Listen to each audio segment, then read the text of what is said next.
Bismillahirrahmanirrahim. Assalamu alaikum to everyone. Welcome to online class of Business Finance. Today we are conducting our fifth lecture. I am your instructor Sayyida Roshna. Class in previous lecture we discussed about the different types of businesses: sole proprietorship, partnership, corporations, limited liability companies, non-profit organizations, and cooperative societies. We also discussed about the advantages and disadvantages pertaining to these types of businesses. This is our today's lecture outline, Business Organization Departments. In today's lecture, we will discuss about the different types of organization departments, including production department, R&D department, purchasing department, marketing, HR department, accounting and finance. A typical business organization may consist of following main departments or functions: the production department, the research and development, which we also call R&D department, the purchasing department, the marketing department, which also performs the function of sales department, the human resource management department, and accounting and finance department. Let's start with the production department. The production department undertakes the activities necessary to provide the organization product or services, and its main responsibilities are production planning and scheduling, control and supervision of the production workforce, managing product quality, including process control and monitoring, maintenance of the plant and equipment, control of inventory, deciding the best production methods and factory layout.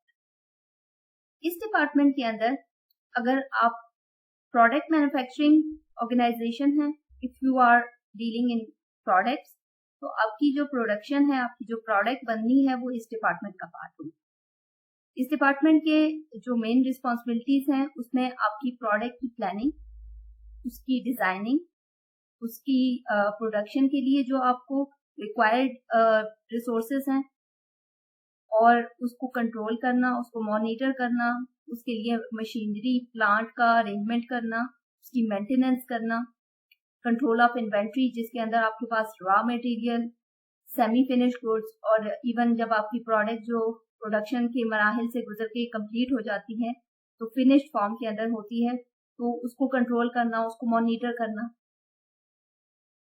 और इसी department के अंदर आप quality insurance का जो अपनी product के लिए पैरामीटर्स सेट करते हैं क्वालिटी के और क्वांटिटी के, कि कितनी मैस प्रोडक्शन के अंदर आपने प्रोडक्शन करनी है, या कितनी क्वांटिटी के अंदर आपने प्रोडक्शन करनी है, किस क्वालिटी की आपकी प्रोडक्शन होगी, वो सारे पैरामीटर्स जो हैं इसी डिपार्टमेंट का पार्ट है। इसी डिपार्टमेंट ने उन सारे पैरामीटर्स को फुलफिल करना है जो डिफरेंट डिपार्टमेंट्स से होके प्रोडक्शन तक आते हैं, और फिर प्रोडक्शन से जो आउटकम होता है आपकी ऑर्गेनाइजेशन का, आपके बिजनेस का, वो हमारे पास तैयार होके आता है। और प्रोडक्शन डिपार्टमेंट ही ऐसा डिपार्टमेंट है कि जिसकी कोऑर्डिनेशन या कॉपरेशन जो है वो बाकी डिपार्टमेंट्स के साथ बहुत ज्यादा होती है, जिसमें आपके रिसर्च एंड डेवलपमेंट डिपार्टमेंट जो है वो आपकी प्रोडक्ट को डिजाइन करेंगे, वो उसके लिए रिसर्च करेंगे। मार्केटिंग डिपार्टमेंट जो है वो ये देखेगा कि इस प्रोडक्ट की जो फीचर्स हैं, उसकी कैरेक्टरिस्टिक क्या ऐसे रिक्वायर्ड हैं जो कि मार्केट की नीड्स एंड वांट्स के साथ मैच करें। और प्लस आपका जो फाइनेंस डिपार्टमेंट है वो आपके लिए सोर्स ऑफ फंड जो है वो प्रोवाइड करेगा ताकि आपकी मशीनरी परचेज हो सके, ताकि प्रोडक्शन डिपार्टमेंट के अंदर जो इन्वेंट्री यूटिलाइज होनी है, जो रॉ मटेरियल परचेज होना है, उसके लिए अरेंजमेंट हो सके। प्लस जो आपका ह्यूमन रिसोर्स डिपार्टमेंट होता है वो ये देखेगा कि जितनी नेसेसरी वर्कफोर्स चाहिए प्रोडक्शन यूनिट को या प्रोडक्शन डिपार्टमेंट को, उसका अरेंजमेंट आपके HR डिपार्टमेंट ने करना है। उसके अंदर लेबर्स हैं, उसके अंदर ऑपरेशन जो कंडक्ट होता है उस रिलेटेड जो मैनेजर, जो एम्प्लॉइज, जो स्टाफ रिक्वायर होगा, वो उसका अरेंजमेंट करना HR डिपार्टमेंट का काम है। तो on a whole we can say that the production department जो है उसके अंदर इनपुट्स जो है वो बाकी सारे डिपार्टमेंट्स की होती हैं, और फिर प्रोडक्शन डिपार्टमेंट जो है वो आउटकम या आउटपुट जो है वो दे रहा हो in form of finish product, और वो फिनिश प्रोडक्ट फिर फर्दर प्रोसेसेस या फर्दर जो डिपार्टमेंट्स हैं उनसे गुजर के और एंड यूजर्स तक या कंज्यूमर्स तक पहुंचती है।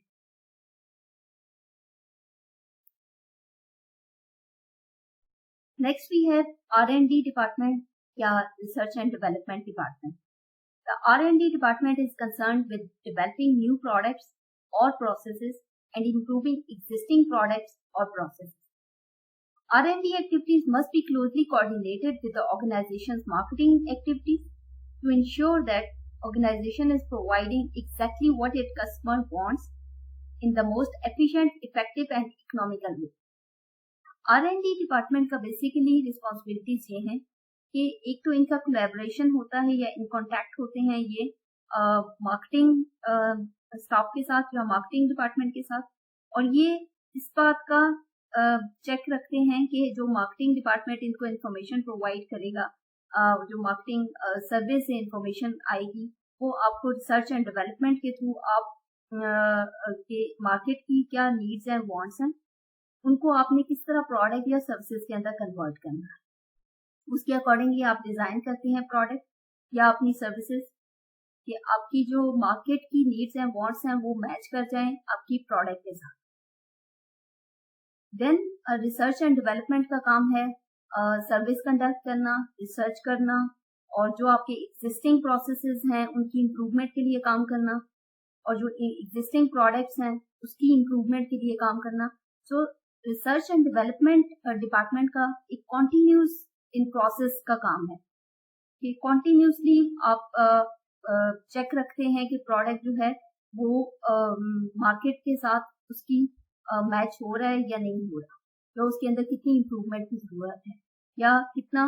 तो एक कॉन्टिन्यूस रिसर्च का एलिमेंट है इस डिपार्टमेंट के पास कि जहाँ पे ये कॉन्टिन्यूसली जब आपकी कोई प्रोडक्ट अभी बनने के मराहिल में है तब भी आप रिसर्च करते हैं कि कैसी प्रोडक्ट होनी चाहिए, और जब प्रोडक्ट बन के मार्केट में चली जाती है उसके बाद भी रिसर्च एंड डेवलपमेंट वाले they keep check on the product कि उसकी कितनी एक्सेप्टेबिलिटी हुई है मार्केट के अंदर या नहीं।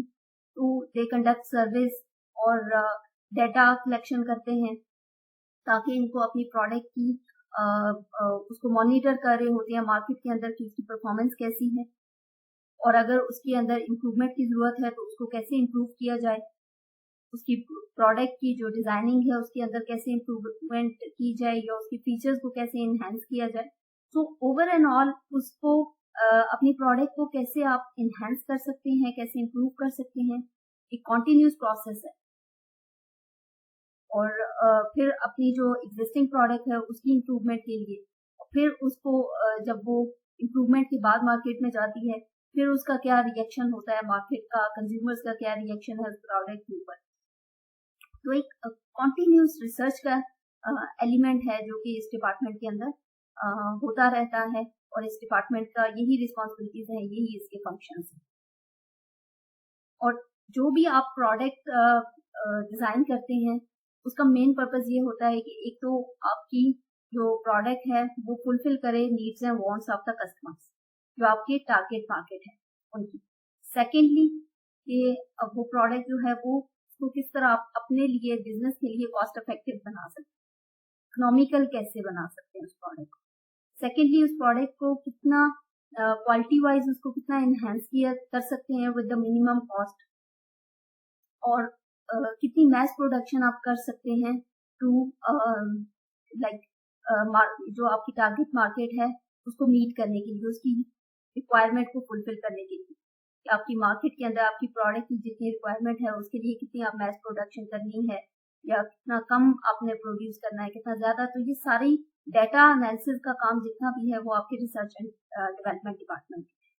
ये आपको हर डिपार्टमेंट से रिलेटेड जो भी रिसर्च का एलिमेंट होगा वो ये आपको परफॉर्म करके देते हैं।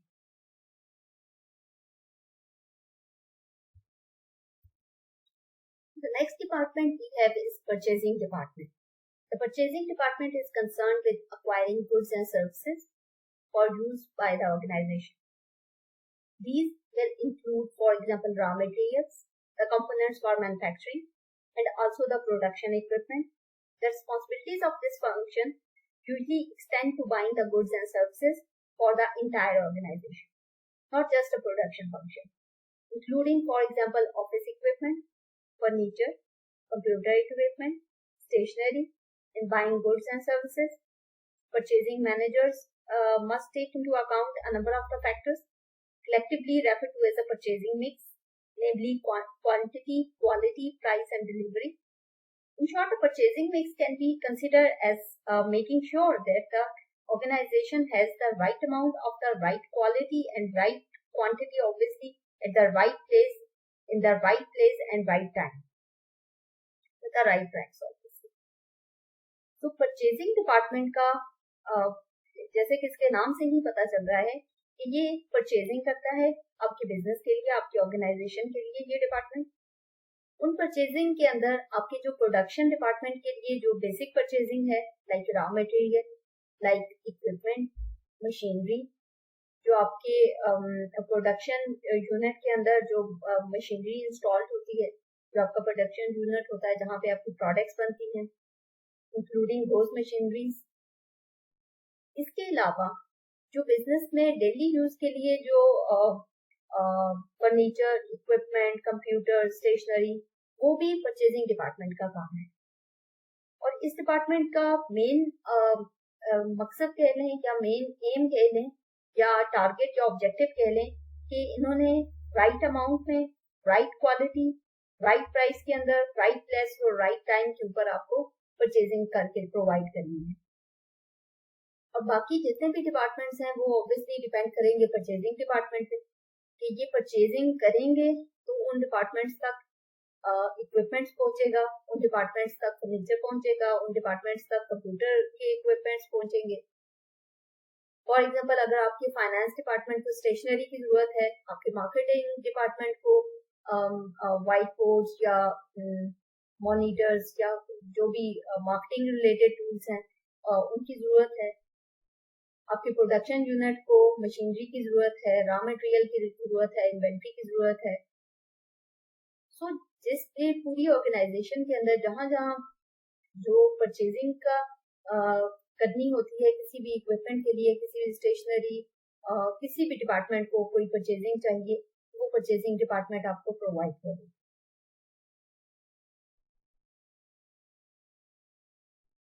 Marketing department. Marketing is concerned with identifying and satisfying customer needs at right price. Marketing involves researching what customers want and analyzing how the organization can satisfy these wants. Marketing activities range from strategic concern with the choice of product market and how to compete in them. For example, on price or product differentiation, to the operational, arranging sales promotion, offering discounts, producing literature such as product catalogs and brochures, and placing advertisements in appropriate media and so on.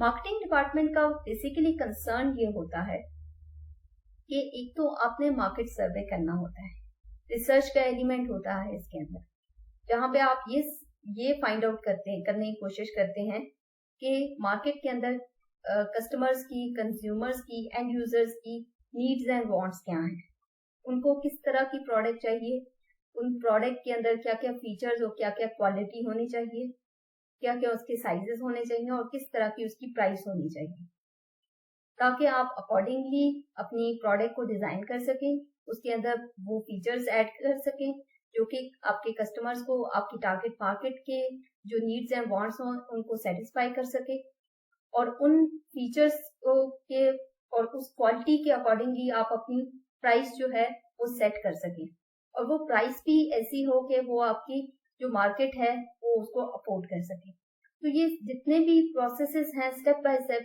ये सारे marketing department का काम है, जहाँ पे but main इनका target और M ये है कि अपनी प्रोडक्ट से कस्टमर्स की नीड्स एंड वांट्स को सेटिस्फाई करना। एडिशनली जो मार्केटिंग डिपार्टमेंट है वो सेल्स प्रमोशन के बारे में भी उसकी सारी अरेंजमेंट्स भी उसने करनी है कि आपने अपनी चीज को मार्केट कैसे करना है, अपनी प्रोडक्ट को सेल कैसे करना है, उसके लिए आपने कोई डिस्काउंट फीचर्स रखने हैं, और या कोई अट्रैक्टिव आपने कोई एडवर्टाइजमेंट्स बनाने हैं, ब्रोशर्स बनाने हैं, तो आपने किस किस तरह अपनी प्रोडक्ट को मार्केट के अंदर लेके जाना है, उसको वहां पे उसकी एक्सेप्टेबिलिटी करवानी है, कस्टमर्स को अट्रैक्ट करना है अपनी प्रोडक्ट की तरफ। तो ये सारे जितने भी सीक्वेंशियल स्टेप्स होते हैं ये मार्केटिंग डिपार्टमेंट के पास है अपनी प्रोडक्ट को। और अल्टीमेट एम तो ऑब्वियसली हर मार्केटिंग डिपार्टमेंट का है कि अपनी प्रोडक्ट को सेल करना, और विद द मैक्सिमम आपने अपनी प्रोडक्ट को सेल करना है और मैक्सिमम रेवेन्यू जो है वो अर्न करना है। The fundamental activities in marketing is managing the marketing mix consisting of the 4 P's, कि जहां पे हमने मार्केटिंग डिपार्टमेंट के अंदर मार्केटिंग मिक्स के बारे में पढ़ा कि जिसमें 4 P's का जिक्र होता है, जिसमें प्रोडक्ट, प्राइस, प्रमोशन और प्लेस है। Product means having the right product in terms of the benefit that customers value. आपने ऐसी प्रोडक्ट बनानी है जो आपके कस्टमर्स को या आपकी टारगेट मार्केट को नीड्स एंड वांट्स को फुलफिल करे, उनको सेटिस्फाई करे और कस्टमर आपकी प्रोडक्ट को वैल्यू करे।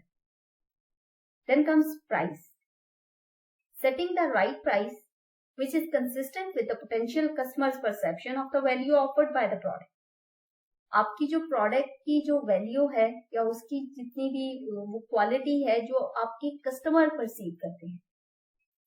आपके कस्टमर जब आपकी प्रोडक्ट को खरीदते हैं तो अकॉर्डिंगली वो ये जज कर रहे होते हैं कि ये प्रोडक्ट जितनी उन्होंने इसके लिए प्राइस पे की है ये उस के बैलेंस है या नहीं, या ये फीचर्स उतने प्रोवाइड कर रही है या नहीं, या ये प्रोडक्ट उनको इतना सेटिस्फाई कर रही है या नहीं, या ये प्रोडक्ट उनके लिए कितनी वैल्यूएबल है, कितना उनको फायदेमंद है, या कितनी उनकी नीड्स एंड वांट्स को सेटिस्फाई कर रही है। वो उसको मैचअप करते हैं या उसको बैलेंस कर रहे होते हैं जितनी उन्होंने इस प्रोडक्ट के लिए प्राइस पे की है। अगर आपकी क्वालिटी बिलो आपकी जो प्रोडक्ट है वो बिलो क्वालिटी है, वो कस्टमर्स की नीड्स एंड वांट्स को सेटिस्फाई नहीं कर सकती जितनी प्राइस उन्होंने प्रोडक्ट के लिए पे की है, तो नेक्स्ट टाइम आपका कस्टमर जो है वो प्रोडक्ट नहीं परचेज करेगा। सो आपने अपनी प्राइस जो है वो सेट करनी है as per your product providing the value to your customers. और सेकेंडली आपने प्राइस सेट करनी है कि जितनी आपने उस प्रोडक्ट की मैन्युफैक्चरिंग पे, उसकी प्रोडक्शन पे आपको कॉस्ट पड़ी है। तो ये एक बहुत ही डेलिकेट किस्म का मामला होता है जहां पे आपने प्राइस सेट करनी होती है। और एक साइड पे आपके कस्टमर्स हैं और जो कि आपकी प्रोडक्ट को वैल्यू देते हैं या आपकी प्रोडक्ट को इम्पोर्टेंस देते हैं और फिर परचेज करते हैं, और दूसरी साइड पे आपकी कॉस्ट का एलिमेंट है जो कि आप लगाते हैं अपने एक्सपेंसेस और कॉस्ट लगा के वो प्रोडक्ट की मैन्युफैक्चरिंग करते हैं। Then comes the promotion, promoting the product in a way which creates maximum customer awareness and persuade potential customer to make the decision to purchase the product। आपने promotion ऐसे करनी है प्रोडक्ट की कि आपके जो वैल्यूएबल कस्टमर है, जो आपका टारगेटेड कस्टमर है, वो उसके अंदर वो अर्ज जनरेट हो कि उसको आपकी प्रोडक्ट चाहिए, उसके अंदर ये जरूरत महसूस करेंगे कि आपकी प्रोडक्ट उसके पास होनी चाहिए। आपने इस तरीके से अपनी प्रोडक्ट की प्रमोशन करनी है, उसको एडवर्टाइज करना है, उसको मार्केट करना है कि आपका कस्टमर आपकी प्रोडक्ट को परचेज करना चाहे। Next element is place, making the product available in the right place at the right time, including choosing appropriate distribution channel. कि आपने अगर समटाइम ऐसा होता है कि आपकी प्रोडक्ट जो है वो कस्टमर मार्केट के अंदर बहुत डिमांड होती है आपकी प्रोडक्ट की, लेकिन फॉर सम रीजंस आप उस टाइम पे अपनी प्रोडक्ट जो है वो मार्केट तक नहीं पहुंचा सकते। कोई डिस्ट्रीब्यूशन चैनल के अंदर हर्डल्स हैं, कोई सप्लाई चेन के अंदर हर्डल्स हैं, कोई आपके प्रोडक्शन यूनिट के अंदर प्रॉब्लम्स हैं, तो आप जितनी रिक्वायर्ड प्रोडक्शन है वो आप नहीं कर पा रहे, आप अंडर प्रोडक्शन जा रहे हैं आपका जो प्रोडक्शन यूनिट है। तो इन दैट केस आपने राइट टाइम पे राइट प्लेस पे अपनी प्रोडक्ट जो है वो देनी होती है। अगर वंस मार्केट के अंदर आपकी प्रोडक्ट की नीड नहीं रहेगी और आप तब मार्केट को प्रोडक्ट प्रोवाइड करेंगे तो इट्स ऑफ नो यूज। तब तक आपका कस्टमर जो है वो स्विच कर चुका होगा किसी अल्टरनेटिव प्रोडक्ट की तरफ।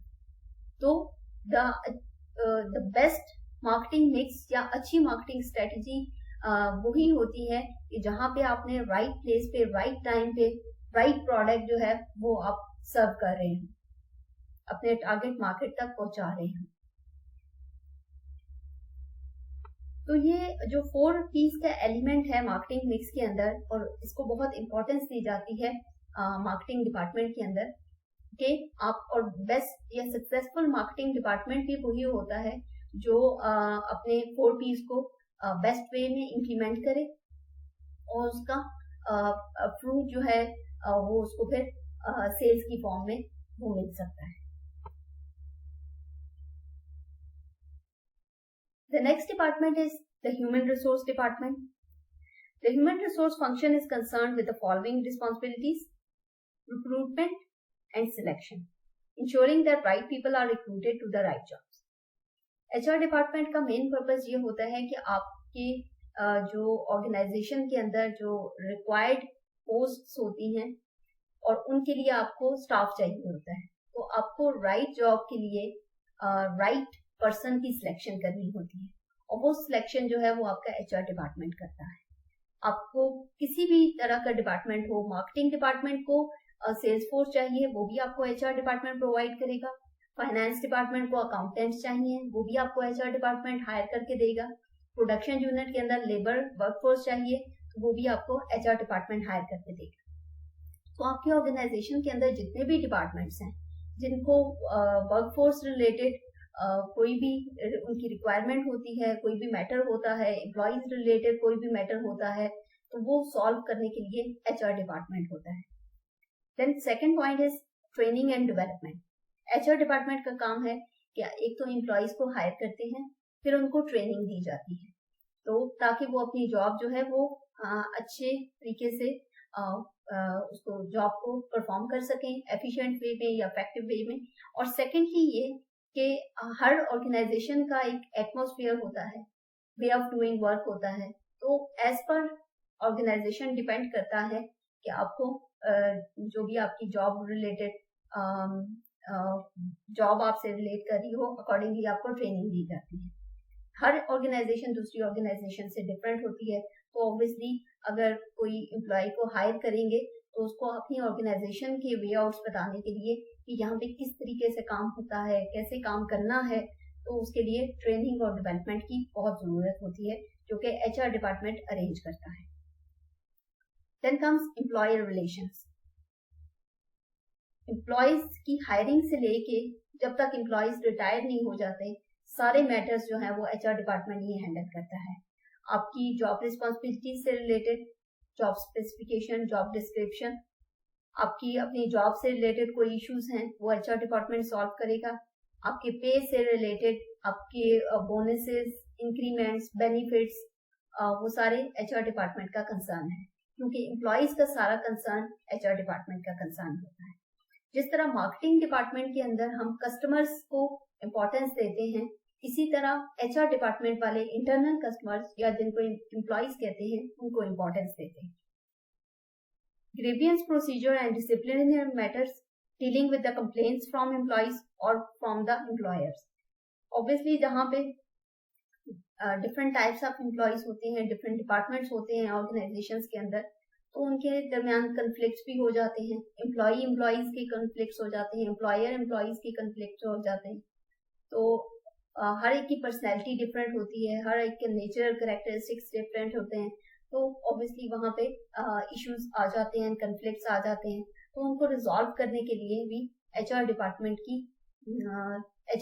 ही ये काम करता है कि उन कन्फ्लिक्ट्स को रिजॉल्व करता है, उन इश्यूज को, उन प्रॉब्लम्स को रिजॉल्व करता है जो कि एम्प्लॉयज के दरमियान हो या स्टाफ के दरमियान हो।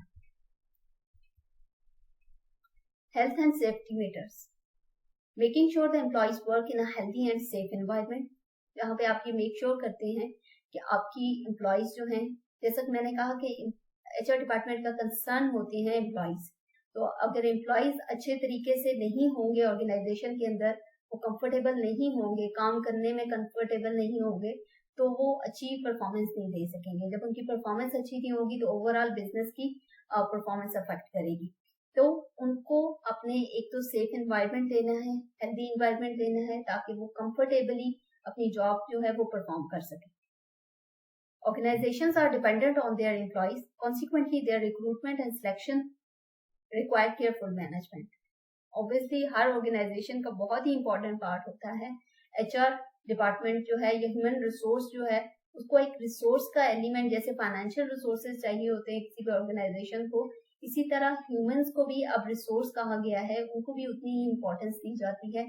और उनकी सिलेक्शन करने वाले वो भी ऑब्वियसली फिर उनकी भी उतनी ही इम्पोर्टेंस है। वो भी ऐसी मैनेजमेंट होती चाहिए, ऐसा स्टाफ होना चाहिए जो कि आपको बेस्ट रिक्रूटमेंट करके दे आपकी ऑर्गेनाइजेशन के लिए। और आजकल ह्यूमन रिसोर्स का या HR का इतना ज्यादा इन्फ्लुएंस है, या इसको इतनी ज्यादा इम्पोर्टेंस दी जाती है कि हर ऑर्गेनाइजेशन के अंदर HR डिपार्टमेंट जो है वो ऑलमोस्ट है, एग्जिस्ट करता है, और वो एम्प्लॉयज रिलेटेड जो भी मैटर हो उसको रिजॉल्व करता है। और जैसा मार्केटिंग डिपार्टमेंट वाले कस्टमर सर्विस करते हैं, इसी तरह HR डिपार्टमेंट वाले अपने एम्प्लॉयज को सर्व कर रहे होते हैं, उनकी बेनिफिट्स के लिए काम करते हैं, उनके जो भी उनकी प्रॉब्लम्स हो उनको सॉल्व आउट करते हैं। और इन केस अगर कहीं किसी ऑर्गेनाइजेशन के अंदर ह्यूमन राइट्स पे कोई वायलेशन हो रही हो तो उसको भी देखा जाता है कि ऑर्गेनाइजेशन के अंदर एम्प्लॉयज कंफर्टेबल हैं या नहीं हैं, या उनकी सेफ्टी, उनकी हेल्थ, उसको इम्पोर्टेंस दी जाती है।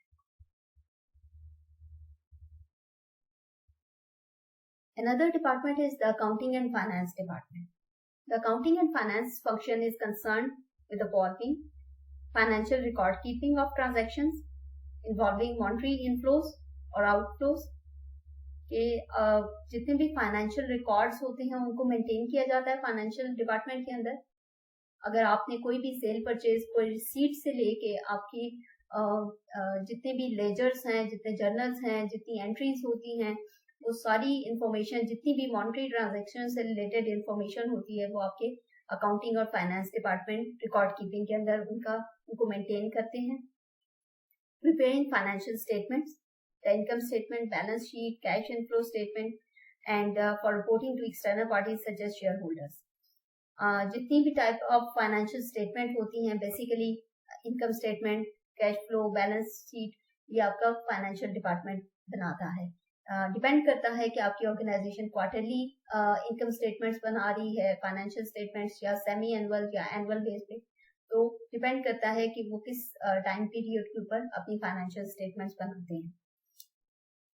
Payroll administration, paying wages and salaries, and maintaining appropriate income tax and national insurance record.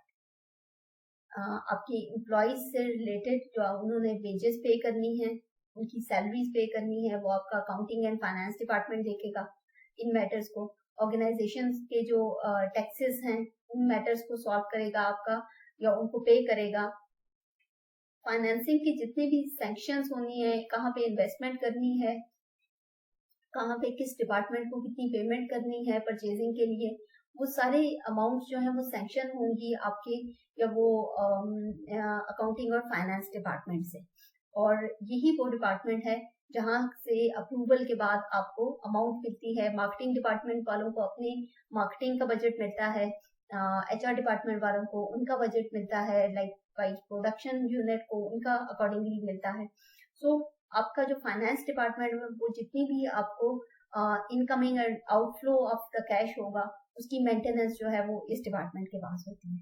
उसमें आपके एम्प्लॉयज की सैलरीज हो गई, आपके एम्प्लॉयज की वेजेस हो गई, लाइक कोई बोनसेस हो गए, कोई इंक्रीमेंट्स हैं वो हो गए, सेल परचेज के सारे एलिमेंट्स जो हैं, आपकी ऑर्गेनाइजेशन के टैक्स, आपके एम्प्लॉयज के इनकम टैक्सेस, और अगर इन केस आपकी ऑर्गेनाइजेशन की इंश्योरेंस वगैरह पॉलिसीज हैं तो उनकी पेमेंट्स वो सारे आपका फाइनेंस डिपार्टमेंट और अकाउंटिंग डिपार्टमेंट करेगा। Preparing management accounting information and analysis to help managers to plan, control and make decisions. हर ऑर्गेनाइजेशन को फाइनेंसिंग भी चाहिए होती है, आपको अपने प्रोजेक्ट्स के लिए पैसा चाहिए, उसका अरेंजमेंट करना, कहाँ से करना है, कितनी अमाउंट में करना है। सो अकॉर्डिंगली जब आपके पास बजट होता है, बजट बनाते हैं और फाइनेंसिंग अरेंजमेंट करते हैं, तो वो आपका अकाउंटिंग एंड फाइनेंस डिपार्टमेंट करेगा, सो दैट कि जो आपकी मैनेजमेंट है वो अकॉर्डिंगली प्रोजेक्ट के अंदर इन्वेस्टमेंट करती है। अगर कंपनी के पास पैसा ही नहीं होगा तो वो किस तरीके से इन्वेस्टमेंट कर सकती है, तो उसके लिए आपका अकाउंटिंग एंड फाइनेंस डिपार्टमेंट जो है वो उसकी सर्विसेज रिक्वायर्ड होती हैं, वो फाइनेंसिंग अरेंजमेंट करता है किसी फॉरेन पार्टी से, बैंक से, फाइनेंशियल इंस्टीट्यूशन से, या और जितने भी आपके टाइप्स ऑफ फाइनेंसिंग है कि कहाँ से उसने अरेंजमेंट करना है, तो वो अकॉर्डिंगली फिर आपने उस अमाउंट को परचेजिंग में लगा सकते हैं, उस अमाउंट को इन्वेस्टमेंट में लगा सकते हैं, किसी प्रोडक्शन यूनिट के अंदर लगाते हैं, या उससे आप सैलरीज पे करते हैं, या उसकी इन्वेस्टमेंट करते हैं उस अमाउंट की।